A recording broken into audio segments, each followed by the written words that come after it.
Hello नमस्कार, जय हिंद साथियों। मैं आप सबका स्वागत करती हूँ आपके अपने चैनल स्टडी विद विकासा चैनल में। पढ़ाई पे ध्यान दे रहे होगे, ध्यान रख रहे होगे अपना, ठीक है अच्छे से। और आप लोगों को तो पता है हमारे चैनल पे विकास सर क्या पढ़ाते हैं, पूरा जीएस कंप्लीट करा रहे हैं आप लोगों को। जीएस के सारे सब्जेक्ट जो भी जीएस में आते हैं वो सारे सब्जेक्ट कौन कंप्लीट करा रहे हैं? सर कंप्लीट करा रहे हैं। हिंदी, हिंदी के कवि और उत्तराखंड की ज्योग्राफी वगैरह भी सर करा रहे हैं कंप्लीट, और भारत की ज्योग्राफी वगैरह और उत्तराखंड की हिस्ट्री आरती मैम करा रही है। और मैं तो आपको जिला सीरीज करा रही हूँ, ठीक है, वो तो आपको पता ही है। जिले में भी मैं आपको कुमाऊं के सारे जिले कंप्लीट करा चुकी हूँ। अब हमारे कौन से जिले चल रहे हैं? अब हमारे गढ़वाल के जिले चल रहे हैं। गढ़वाल में भी 2-3 जिले हमारे कंप्लीट हो चुके हैं। आज हम जिला कौन सा स्टार्ट करेंगे? आज हम चमोली जिला स्टार्ट करेंगे, ठीक है। चमोली जिले के बारे में जानेंगे। इसी चमोली जिले में ना बहुत सारी पहाड़ियाँ, घाटियाँ, बहुत सारी चीजें इसी में मिलती है, ठीक है। ये सारी चीजों के बारे में आपको बताया जाएगा, इसकी स्थापना कब क्या हुआ, इसमें सारी चीजें इससे हम जानेंगे। चलो एक बार आपको थोड़ा सा बता देती हूँ मैं। चमोली चमोली जिले को ना पौड़ी जिले से अलग करके इसकी स्थापना हुई है। पौड़ी जिले से अलग करके चमोली जिले की स्थापना हुई है, और इसकी स्थापना 24 फरवरी 1960 में हुई है। 1960 में ही हमारे 3 जिलों की स्थापना हुई थी। 1960 में ही हमारे 3 जिलों की स्थापना हुई है। बताती हूँ कौन कौन से जिले थे 1960 में। एक तो चमोली हो गया हमारा, पिथौरागढ़ और उत्तरकाशी। इन तीनों की स्थापना कब हुई है? 1960 में हुई है। और 1997 में हमारे 3 जिलों की स्थापना हुई है। वो मैंने आपको अच्छे से बता दिया था पिछली क्लास में, अच्छे समझा दिया था, ठीक है। इसको नोट कर लेना आप लोग, जितना जल्दी याद कर सको सही रहेगा आप लोगों के लिए। स्थापना याद रहती है ना, सही। स्थापना और क्षेत्रफल तो हमें जरूर याद रहना चाहिए, क्योंकि नॉर्मल सी बात है, ये सब बच्चों को याद होना चाहिए, ठीक है। चलो स्टार्ट करते हैं फिर। आज हम चमोली जिला।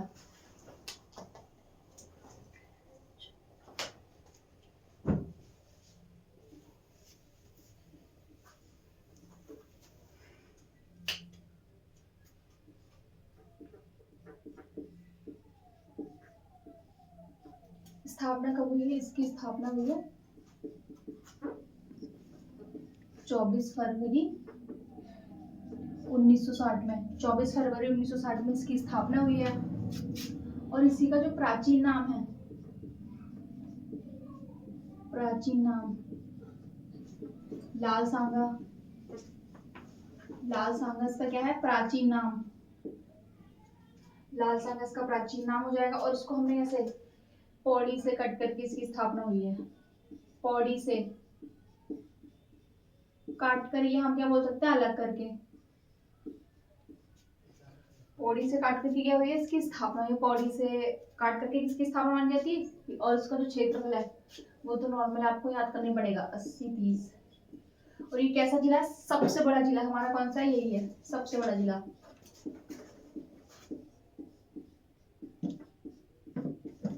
सबसे बड़ा जिला हमारा चमोली हो जाएगा, ठीक है। क्षेत्रफल कितना है? 80-30 है।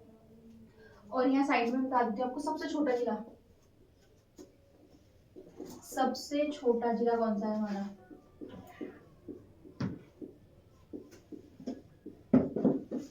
चंपावत। और इसका क्षेत्रफल कितना है? 1766।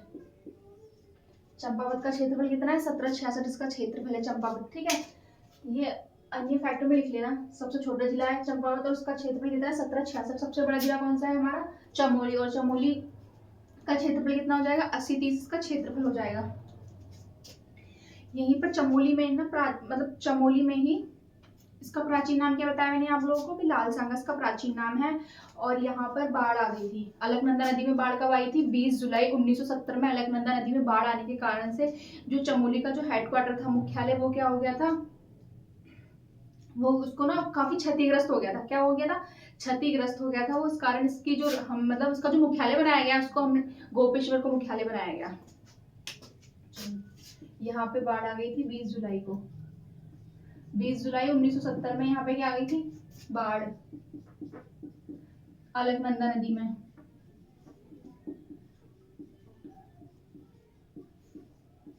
बीस जुलाई 1970 को बाढ़ आने से क्या चमोली का जो हेडक्वार्टर था ना, क्षतिग्रस्त हो गया था।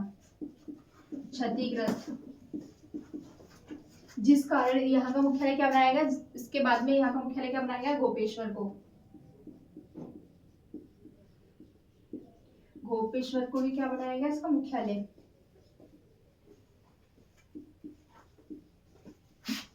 गोपेश्वर को क्या बनाया गया, मुख्यालय बनाया गया। ठीक है, गोपेश्वर को मुख्यालय कब बनाया गया था, जब यहाँ पर बाढ़ आ गई थी 20 जुलाई 1970 को यहाँ पे बाढ़ आ गई थी। कौन सी नदी में बाढ़ आई थी, अलकनंदा नदी में यहाँ पर बाढ़ आई थी, जिस कारण इसको क्या बनाया गया था, गोपेश्वर को उसका मुख्यालय बनाया गया था। और ये जो सीमाएं बनाता है, सीमाएं किस किस जिले से लगती है, पौड़ी हो जाएगा हमारा, पौड़ी, रुद्रप्रयाग, कौन कौन से जिले हैं, अल्मोड़ा, बागेश्वर, पिथौरागढ़,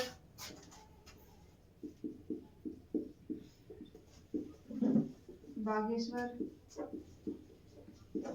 पिथौरागढ़, अल्मोड़ा और रुद्रप्रयाग से भी इसकी सीमा लगती है।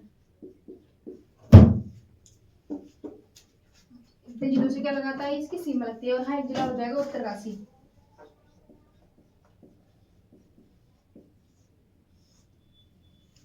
पौड़ी, बागेश्वर, पिथौरागढ़, अल्मोड़ा, रुद्रप्रयाग, उत्तरकाशी, इतने जिलों से क्या लगती है, इसकी सीमा लगती है। और ये कैसा जिला है, ये भी एक अंतर्राष्ट्रीय जिला है, क्योंकि ये किससे सीमा बनाता है, इसकी सीमा हमारी चीन से लगती है।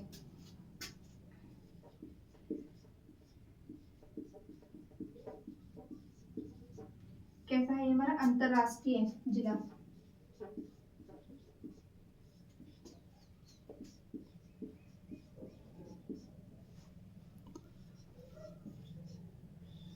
चीन से इसकी सीमा लगती है। ठीक है,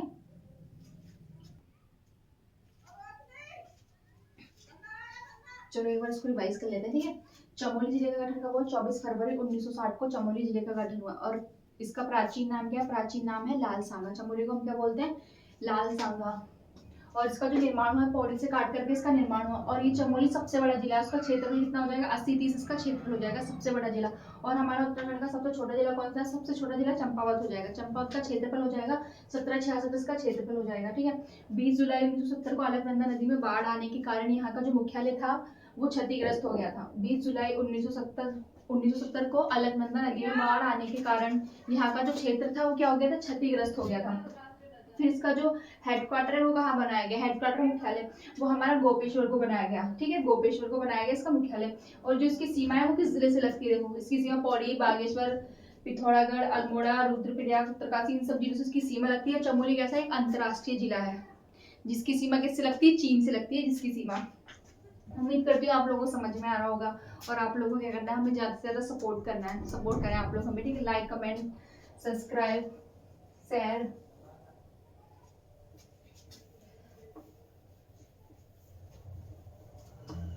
इसका मुख्यालय कहाँ बनाया गया है, यहाँ पे बाढ़ कब आई थी और किस नदी में आई थी।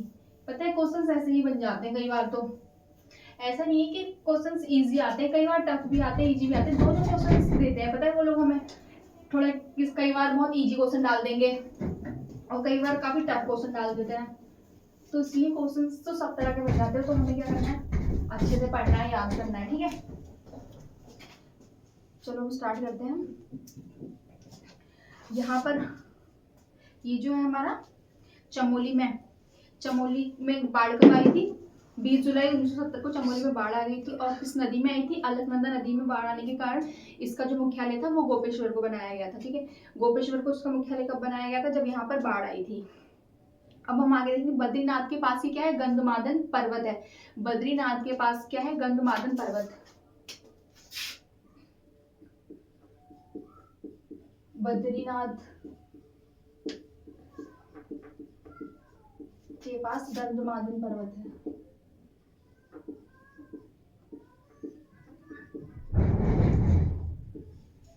बद्रीनाथ के पास हमारा क्या है, गंधमादन पर्वत है। और यहीं पर कश्यप ऋषि की कर्मभूमि है। यहीं पर क्या है, कश्यप ऋषि की कर्मभूमि, कश्यप ऋषि की कर्मभूमि।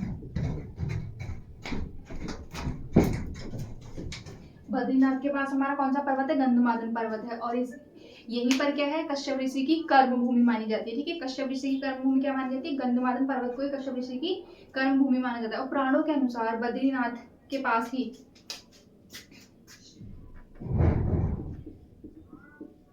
पुराणों के अनुसार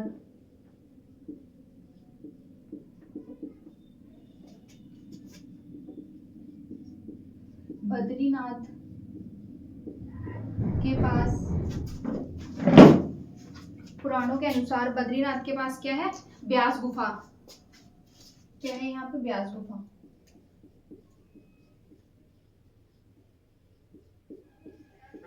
व्यास गुफा है। व्यास गुफा में ही महाभारत की कहानी लिखी गई थी। ये जो गुफा है इसमें क्या लिखी गई थी? महाभारत की कहानी लिखी गई थी।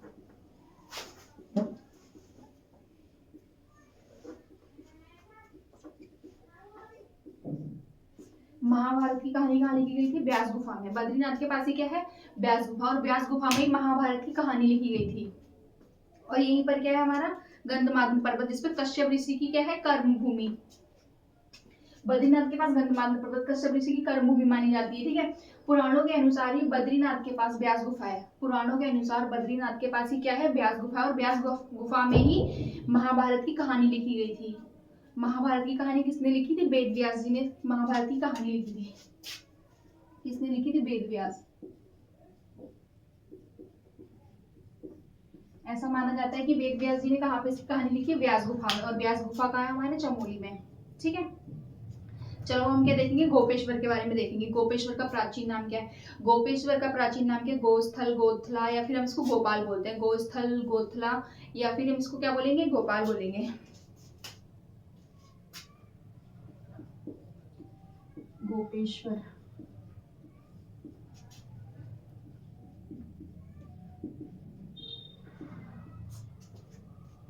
गोथला, गोस्थला या गोथला, या फिर गोपाल।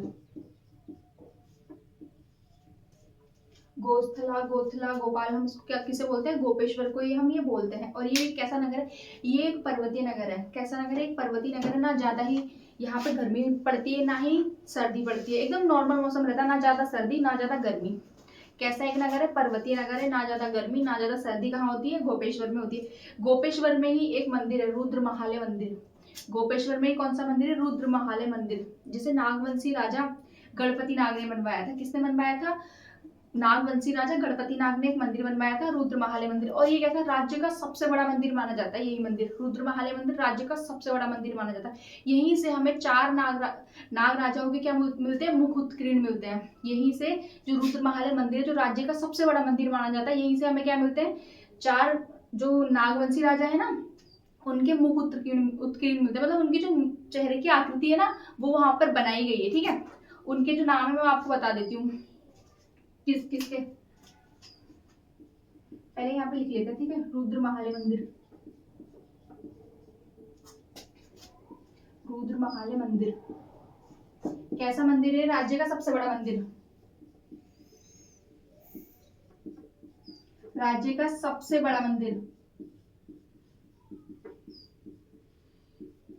सबसे बड़ा मंदिर माना जाता है। कौन सा? रुद्र महालय मंदिर माना जाता है। और ये मंदिर किसने बनवाया था? ये बनवाया था नागवंशी राजा, नागवंशी राजा गणपति नाग द्वारा।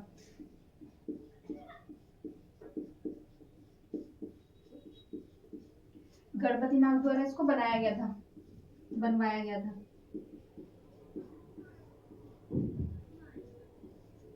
और यहीं से हमें क्या मिले? 4 नागवंशी राजाओं के मुख उत्कीर्ण मिले हैं।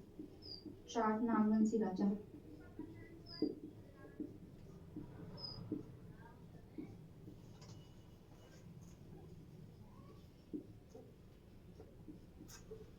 मुख उत्कीर्ण। चलो उनके नाम है। एक तो हो जाएगा विभुनाग, विभुनाग, अंशुनाग,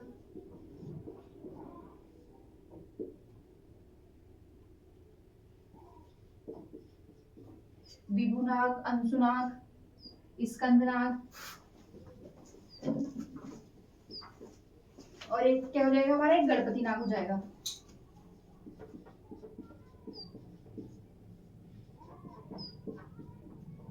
ठीक है। ये जो 4 नागवंशी राजा है, इनके हमें क्या मिले? यहाँ से मुख उत्कीर्ण मिले। कौन कौन से? देखो, अंशुनाग, विभुनाग, स्कंदनाग, गणपति नाग, इन 4 के हमें क्या मिले यहाँ से?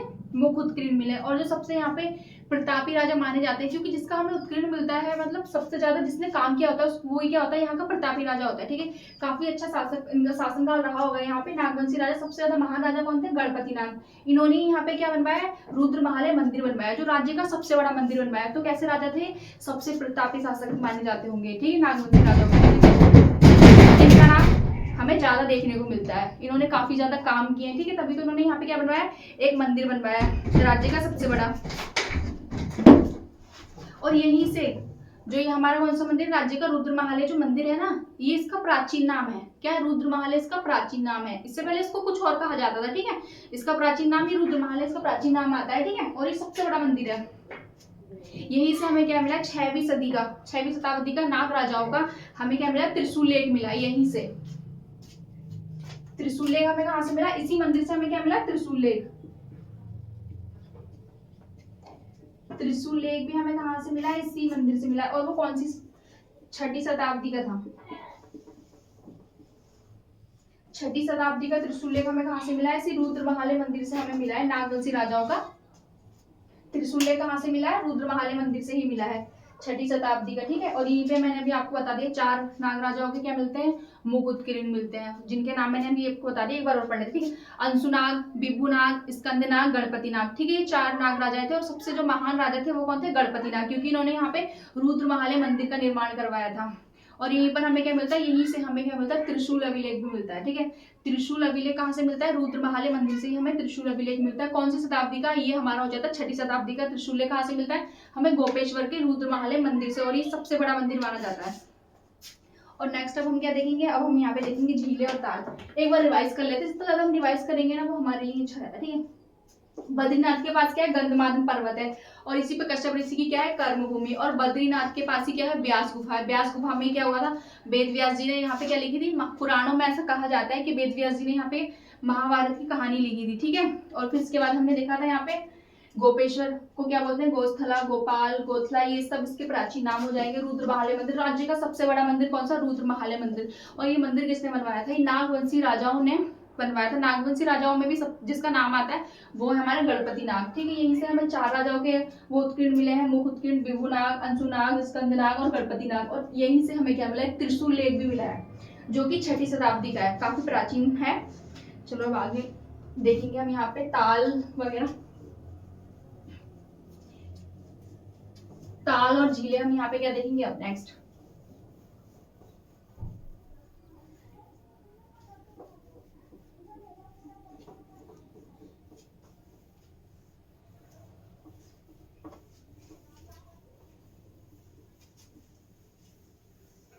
रुद्रमहालय मंदिर कहाँ है हमारा, ये हमारा कहाँ हो जाएगा, चमोली के भी गोपेश्वर में। और यहीं से हमें क्या मिला है, त्रिशूल अभिलेख मिले हैं। अब नेक्स्ट हम यहाँ करेंगे चमोली के झीलें और ताल।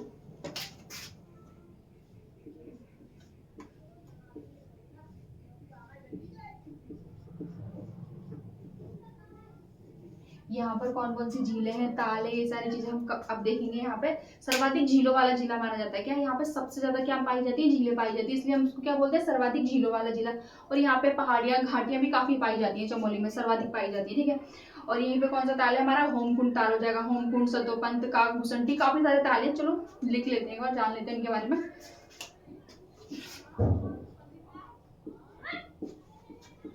सतोपंत ताल, सतोपंत ताल हो जाएगा। और हमारा कौन सा हो जाएगा, होमकुंड।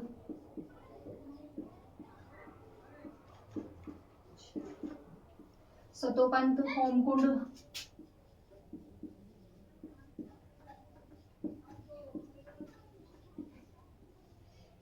काकभूसुंडी।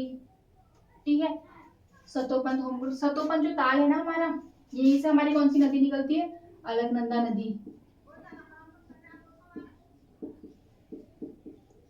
अलकनंदा नदी निकलती है। अलकनंदा नदी की जो लंबाई है वो कितनी हो जाएगी हमारी, अलकनंदा नदी की लंबाई कितनी है हमारी, 195, 195, 96। ठीक है, और जो होमकुंड है ना, ये हमारा नंदा राजयात यात्रा का क्या है, अंतिम पड़ाव। होमकुंड को हम क्या मानते हैं, नंदा राजयात यात्रा का अंतिम पड़ाव। नंदा राज जात यात्रा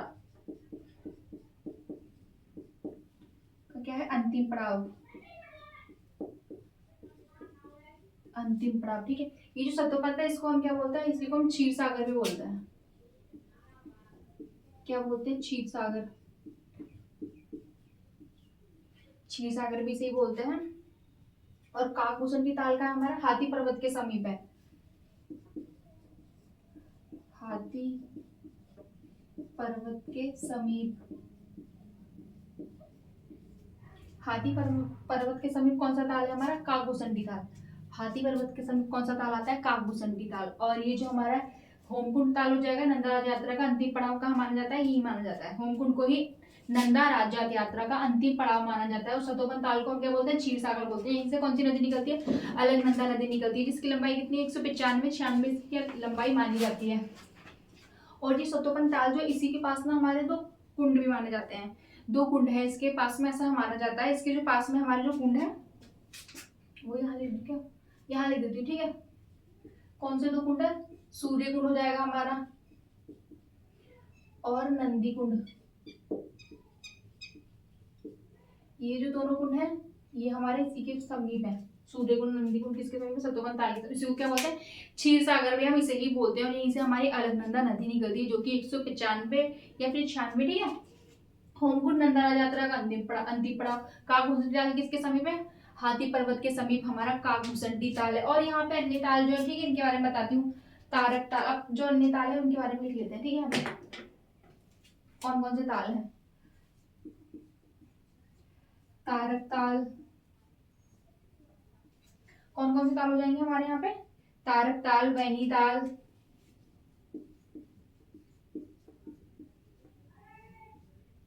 मणिभद्री ताल,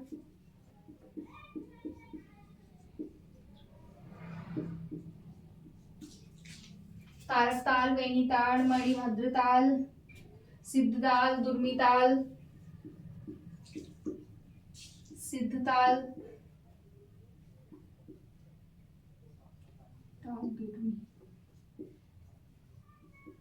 दुर्मी ताल, तारक ताल, वैनी ताल, मणिभद्र ताल, सिद्ध ताल, दुर्मी ताल।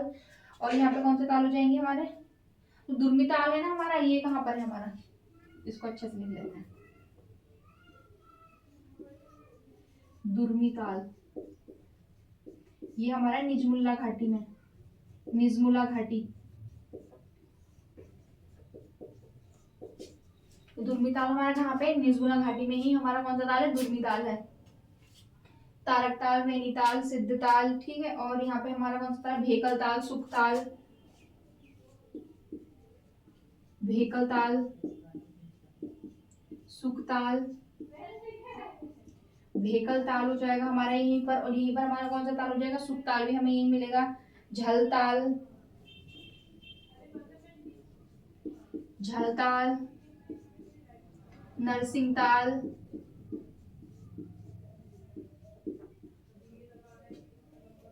झल ताल, नरसिंह ताल,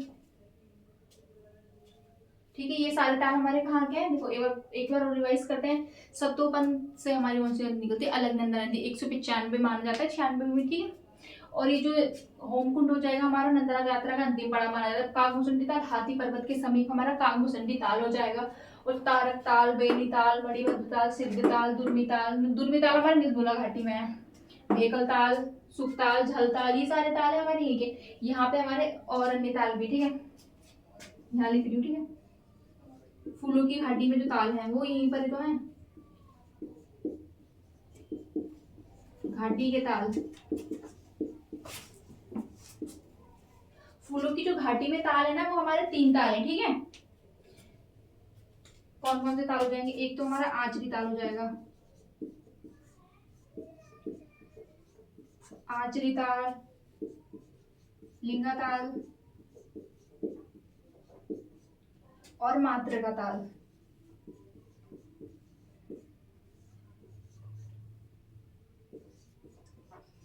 ये 3 ताल कहाँ पे हमारे, फूलों की घाटी में। कौन कौन से ताल, आचरी ताल, लिंगा ताल और मात्रका ताल, तीनों ताल कहाँ आते हैं, फूलों की घाटी में आते हैं। सतोपन जो ताल है इसी को हम क्षीर सागर बोलते हैं। यहीं से हमारी अलकनंदा नदी निकलती है। और यहीं पर हमारे 2 कुंड है, सूर्य कुंड और नंदी कुंड। सूर्यकुंड और नंदीकुंड हमारे कहाँ पर है, ये हमारे सतोवन ताल के पास। इसी को हम क्या बोलते हैं, क्षीर सागर भी बोलते हैं। होमकुंड, होमकुंड से नंदाराज यात्रा का अंतिम पड़ाव माना जाता है। होमकुंड को ही नंदाराज यात्रा का अंतिम पड़ाव माना जाता है। नेक्स्ट हो जाएगा हमारा काकभूषणी ताल। काकभूषणी ताल हमारा हाथी पर्वत के समीप है। हाथी पर्वत के समीप कौन सा ताल है, हमारा काकभूषणी ताल।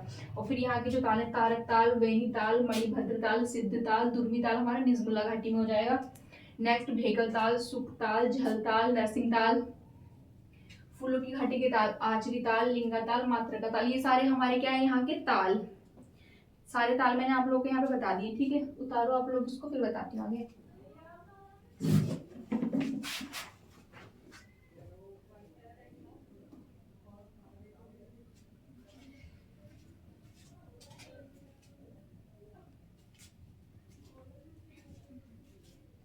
यहीं पर हमारी क्या है, ताल तो आप लोगों ने उतार लिए होंगे और आपको उम्मीद करती हूँ अच्छे से समझ आ रहे होंगे, ठीक है। और अब हम यहाँ पे क्या देखेंगे, हमने क्या डाला था, झीलें और ताल डाला था। ताल मैंने आपको सारे बता दी। यहाँ पर एक झील है, जो झील के बारे में आपको, यहाँ पे कौन सी झील है, गोना झील। गोना झील हमारे कहाँ, यही चमोली में है। गोना झील जो है वो किस नदी पर है, गोना झील हमारी कौन सी नदी पर हो जाएगी, गोना झील हमारी हो जाएगी बिरही गंगा नदी पर, ठीक है। बिरही गंगा नदी पर हमारी गोना झील है। और ये सबसे पहले कब बनी थी, ये 1893 में बनी थी और ये टूट गई थी। यहाँ पर बाढ़ आ गई थी 1894 में, यहाँ बाढ़ आने के कारण ये टूट गई थी। और इससे क्या हुआ था, श्रीनगर को बहुत ज्यादा हानि पहुंची थी, ठीक है। क्षतिग्रस्त हो गया था, हानि पहुंची थी। सबसे ज्यादा हानि किसको पहुंची थी, जब यहाँ पे बाढ़ आई थी तो श्रीनगर को बहुत ज्यादा यहाँ पे हानि पहुंची थी। फिर इसके बाद में ये जो बनाएगी, फिर ये पुनः इसको बनाया गया, फिर इसके लिए पुनः टूट गई थी 1894 में, फिर ये पुनः टूट गई थी।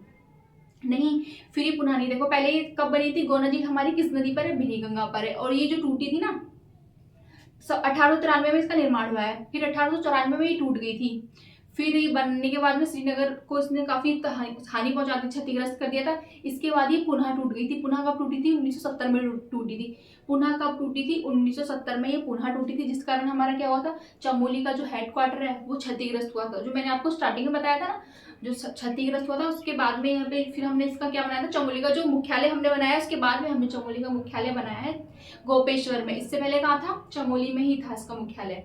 जो 1970 में ये झील टूटी, जिस कारण हमारे अलकनंदा नदी में बाढ़ आ गई थी, जिस वजह से हमारा जो चमोली का वो था वो नष्ट हो गया था। फिर हमने इसको कहाँ बनाया, फिर हमने इसको बना दिया था गोपेश्वर में, बना दिया था। फिर गोपेश्वर के बारे में मैंने आपको बताया था, गोपेश्वर एक ऐसा है जहाँ ना ज्यादा सर्दी पड़ती है ना ज्यादा गर्मी पड़ती है, ठीक है। एकदम अच्छा मौसम रहता है वहां पर, ना ही हमें ज्यादा गर्मी फील होगी ना ज्यादा वो लगेगा। चलो ठीक है, स्टार्ट। वो तो मैंने आपको बता दिया। झील, चलो लिख लेते हैं झील के बारे में थोड़ा सा, गोना झील के बारे में। गोना झील यहाँ का तो दिख रहा होगा ना,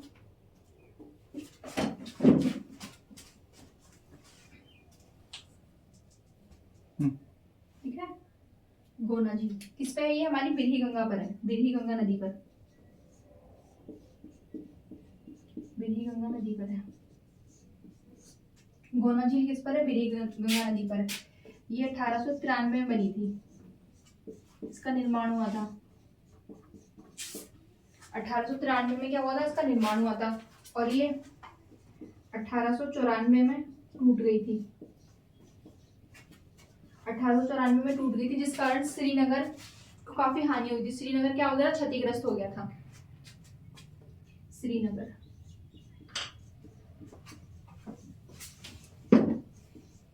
क्या हुई थी, हानि हुई थी। गोना झील कब बनी थी, 1893 में बनी थी और 1894 में टूट गई थी। और ये पुनः कब टूट गई थी, पुनः ये 1970 में टूटी थी। 20 जुलाई 1970 में जब चमोली में बाढ़ आई थी अलकनंदा नदी में, तो इसी के टूटने के कारण आई थी, ठीक है। जिससे हमारा क्या हुआ था, चमोली का जो मुख्यालय था वो ध्वस्त हो गया था काफी, मतलब वो नष्ट हो गया था। तो उसको हमने कहाँ बना दिया था, फिर हमने गोपेश्वर बनाया था चमोली का मुख्यालय।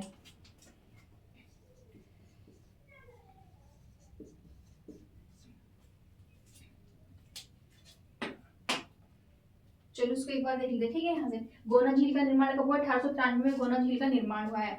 और 1894 में क्या हो गया था, ये टूट गई थी, जिससे क्या हुआ था, श्रीनगर को बहुत ज्यादा हानि पहुंची थी, श्रीनगर को काफी हानि पहुंची थी।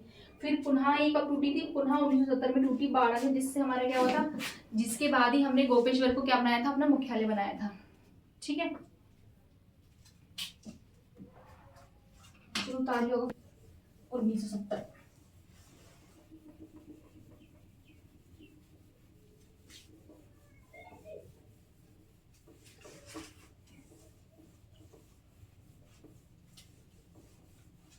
टूटती चल रही है। अभी ऊपर लिख लेंगे, ठीक है।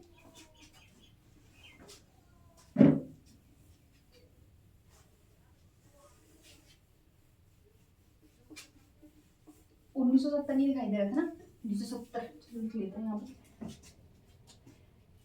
यहीं से बता देती हूँ गोना झील के बारे में, ठीक है। इसका निर्माण कब हुआ? 1893 में निर्माण हो गया गोना झील का, ठीक है। क्या हो गया है? निर्माण। और 1894 में ये टूट गई थी। इसकी टूटने से क्या हुआ था? श्रीनगर को बहुत हानि हुई थी। श्रीनगर को हानि, ठीक है, श्रीनगर को हानि हुई थी। फिर ये पुनः कब टूट गई थी? फिर इसको बनवा दिया गया था, ठीक है। फिर ये पुनः टूट गई थी, पुनः टूट गई। पुनः कब टूट गई? 1970 में।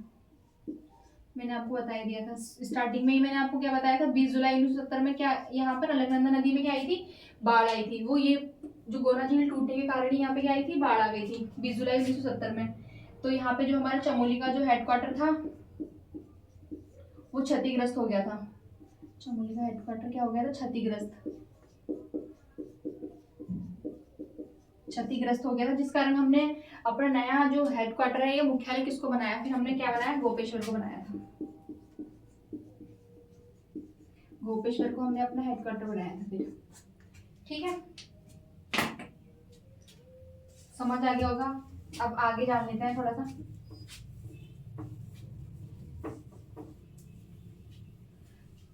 अब हम क्या देखेंगे? अब हम यहाँ के जो देखेंगे चमोली के पर्वत कुंड और ताल। क्या देखेंगे हम? चमोली के पर्वत कुंड और ताल हम देखेंगे अब यहाँ पे। पर्वत कुंड ताल तो मैंने आपको बता ही दिया। क्या देखेंगे अब हम यहाँ पे?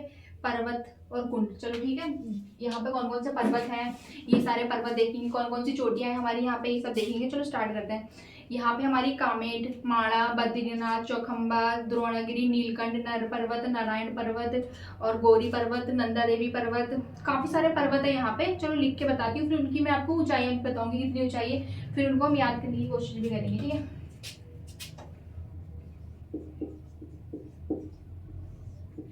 कामेट,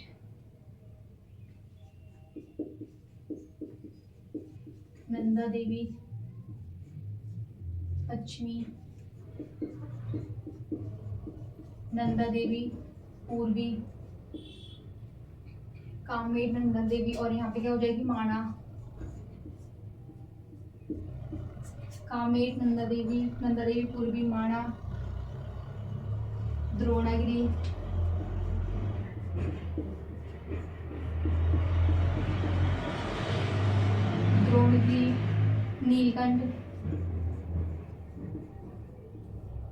नीलकंठ, और हमारी हो जाएगी सतोपंथ,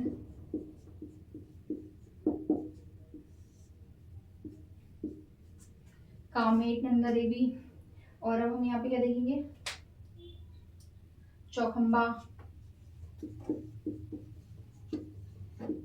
चौखंबा और बद्रीनाथ।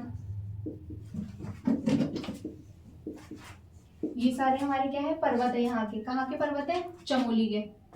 कामेट, नंदा देवी पूर्वी, माणा, द्रोणगिरी, नीलकंठ, सतोपंथ, चौखंबा, बद्रीनाथ, ये सारे क्या हो जाएंगे? यहाँ के पर्वत हो जाएंगे। अब इनकी ऊंचाइयां देख लेते हैं, ठीक है।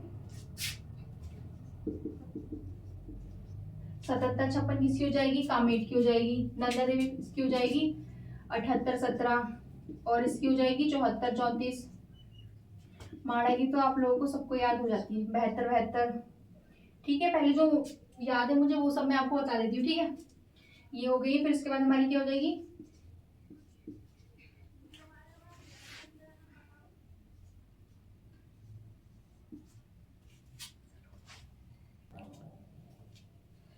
ठीक है, अभी तक हमने किसकी देख ली? कामेट की कितनी? 77-56। नंदा देवी की हो गई हमारी, नंदा देवी जो पश्चिमी है 78-17 और नंदा देवी पूर्वी की 74-34। माणा की कितनी है हमारी? 72-72, ठीक है। और जो द्रोणगिरी हो जाएगा वो उसकी हो जाएगी हमारी 70-66, द्रोणगिरी की 70-66।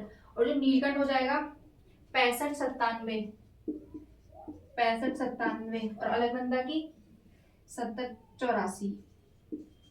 कितनी हो जाएगी 70 84, और जो चौखंबा हो जाएगा 71 38, 71 38, 71 38 किसकी, चौखंबा की। और फिर जो हमारा बद्रीनाथ हो जाएगा वो हो जाएगा 71 40। ठीक है, ये सब क्या है, यहाँ के पर्वत हैं और ये इनकी लंबाई है। एक बार और पढ़ लेते हैं। कामेट की कितनी है 77 56, कामेट की 77 56, नंदा देवी की 78 17, नंदा देवी पूर्वी की 74 34, माणा की 72 72, और द्रोणगिरी की 70 66, नीलकंठ की 65 97, सतोपंथ की 70 84, और चौखंबा की 71 38, बद्रीनाथ की 71 40। ये सारे जो पर्वत है हमें ना हम याद होने चाहिए बहुत अच्छे से, क्योंकि एग्जाम में पूछ लेता है या मिलाने के लिए पूछ लेता है कि इसकी लंबाई कितनी होगी, सारी चीज तो हमें क्या होना चाहिए, याद होनी चाहिए अच्छे से। अब हम यहाँ के क्या देख लेंगे, ये तो हमारे हो गए यहाँ के पर्वत वगैरह हो गए। अब हम यहाँ पे कुंड देख लेंगे। कुंड कौन कौन से यहाँ पे कुंड हैं उनको देख लेते हैं। भाप कुंड, तप्त कुंड,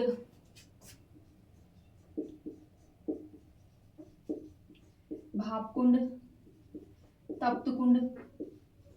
भाप कुंड जो है ये हमारा कैसा कुंड हो जाएगा, गर्म कुंड। भाप कुंड हो जाएगा हमारे यहाँ पे तप्त कुंड, और यहीं पे ऋषि कुंड,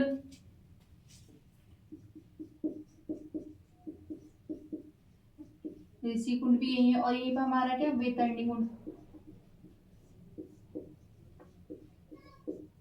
वैतरणी कुंड को ही हम क्या बोलते हैं, मूर्ति रहित। वैतरणी कुंड को हम क्या बोलते हैं, ये हमारा मूर्ति रहित है। मूर्ति रहित मतलब यहाँ पे कोई भी मूर्ति नहीं है। कौन कौन से कुंड हो जाएंगे, भाप कुंड, तप्त कुंड, ऋषि कुंड, वैतरणी कुंड को ही क्या बोलते हैं, हम मूर्ति रहित कुंड बोलते हैं। और यहीं पर हमारा एक और कुंड कौन सा है, नंदी कुंड। नंदी कुंड, और अभी मैंने आपको बताया था सूर्य कुंड भी यहीं पर है, जो सतोपंथ ताल के पास है। ये सब यहाँ के क्या है, कुंड। भाप कुंड, तप्त कुंड, ऋषि कुंड, वैतरणी कुंड, नंदी कुंड, सूर्य कुंड, ये सब क्या है, यहाँ के कुंड है। और ये सब क्या हो जाएंगे, यहाँ के पर्वत हो जाएंगे। अब इसके बाद हम नेक्स्ट क्या करेंगे, नेक्स्ट हम करेंगे यहाँ के गुफाएं करेंगे। ठीक है, गुफाएं अब हम करेंगे नेक्स्ट क्लास में। ठीक है, आप लोगों को क्या करना है, लाइक करना है, कमेंट करना है, सब्सक्राइब करना है, और हमें क्या करना है, सपोर्ट करना है। आपको तो पता ही हमारा 5K कंप्लीट कराना है। आप हमें सपोर्ट करोगे तभी तो हमारा कंप्लीट होगा। तो आप हमें क्या करें, ज़्यादा से ज़्यादा सपोर्ट करें। और आपको पता है विकास सर क्या पढ़ा रहे हैं, पूरा जीएस कंप्लीट करा रहे हैं। आरती मैम उत्तराखंड की हिस्ट्री कराती है, मैं तो आपको जिला सीरीज कराई रही हूँ। तो आपको क्या करना है, हमें लाइक कमेंट सब्सक्राइब करना है। ठीक है, मिलते हैं नेक्स्ट वीडियो में। धन्यवाद।